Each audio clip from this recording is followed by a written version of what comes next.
반일행동 필리버스터 라이브 95. 내국적 한일합의 즉각 폐기. 일본 정부 전쟁 범죄 사죄 배상. 일본 정부 군국주의 부활책동 규탄.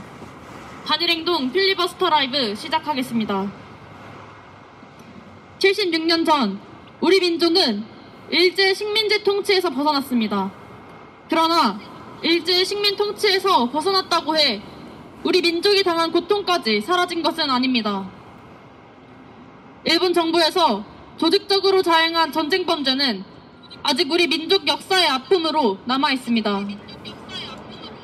우리 민족의 젊은 청년들을 강제로 끌고 가 전쟁터에 총알바지로 쓰고 일본군 성노예에 피해를 입힌 사실은 사라지지 않습니다.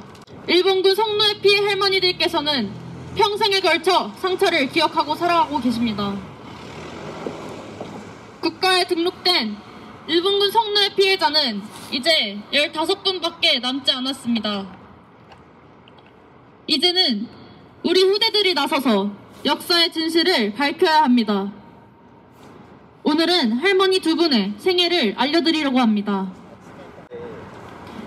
임정자 할머니는 1922년 경남 진주에서 태어나셨습니다. 할머니께서는 가정 형편이 어려워 학업을 중단하고 부산에 있는 공장에 다니며 집안 생계를 도우셨습니다. 1938년에 동네에서 물을 받고 있던 할머니께 일본인 남자가 와 좋은 곳에 취직시켜주겠다며 할머니를 강제로 끌고 갔습니다. 할머니는 그렇게 일본군에 의해 만주로 끌려가 8년 동안 대만, 홍콩, 해림, 괴련, 상해, 하얼빈 등의 여러 지역에서 일본군 성노예 피해를 당하셨습니다. 할머니의 오른쪽 팔에는 아직도 그 당시에 새겨진 아픔이 남아있습니다. 한밤중에 술에 취한 일본 장교가 들어와 2층 침대에서 할머니를 바닥으로 내던졌습니다. 할머니의 오른쪽 팔뼈가 다 부러졌지만 그 다음날이 돼서야 병원에 보내졌습니다. 말을 안 듣는다고 두드려 맞고 밖에도 못 나가며 죄인보다 못한 취급을 받아 할머니께서는 매일 눈물을 흘리셨다고 합니다. 일본군에게 쫓기며 피난길에 오른 할머니는 평양 피난소에서 피난 생활을 하신 후 부산으로 들어오셨습니다. 17살에 일본군에게 끌려가 24살에 고향으로 돌아왔습니다. 그리운 가족을 만났지만 어머니를 제외한 가족들에게는 차마 말하지 못하셨습니다. 어머니께서는 돌아온 이후로는 절대로 물을 기를 때 멀리 보내지 않으시고 가까운 샘으로 보내셨다고 합니다. 어린 나이에 일본군에게 끌려가 당한 고통은 나이든 할머니가 되어도 온몸에 남아 할머니의 한이 되었습니다. 항일 투쟁을 하던 할머니의 남동생은 일본군의 총에 맞아 사망하고 할머니께서는 일본군에게 끌려가 8년이라는 시간 동안 온갖 고통을 입으셨습니다. 그러나 일본 정부는 일본군 성노예제 사실을 인정하지 않고 강제성이 없었다, 돈을 주고 정당하게 시켰다라는 말도 안 되는 말로 할머니들의 아픔을 더 해짓고 있습니다. 임정자 할머니께서는 2010년 일본 중의원 회관에서 열린 원내 집회에 참석하시고 오사카 집회 자리에서 증언을 하시는 등의 일본 정부의 사과를 받아내는 투쟁을 하셨습니다. 그러나 일본군에 의해 입은 몸의 상처인 심장질환과 천식 등이 악화되어 병원에 입원하셨고 2011년 별이 되셨습니다.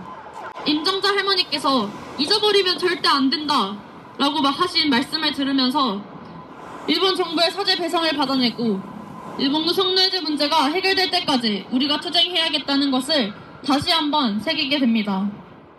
문필기 할머니는 1925년 경남 진양군에서 태어나셨습니다.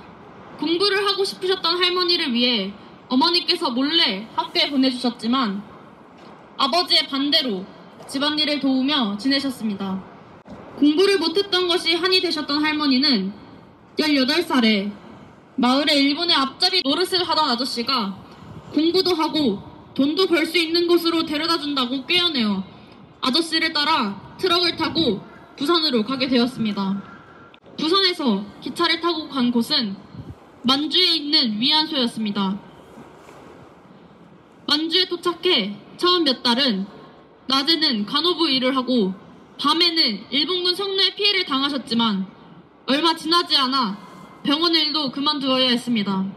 할머니께서는 밥 먹는 시간을 제외하고는 모두 일본군 성노예 피해를 입으셨다고 증언하셨습니다.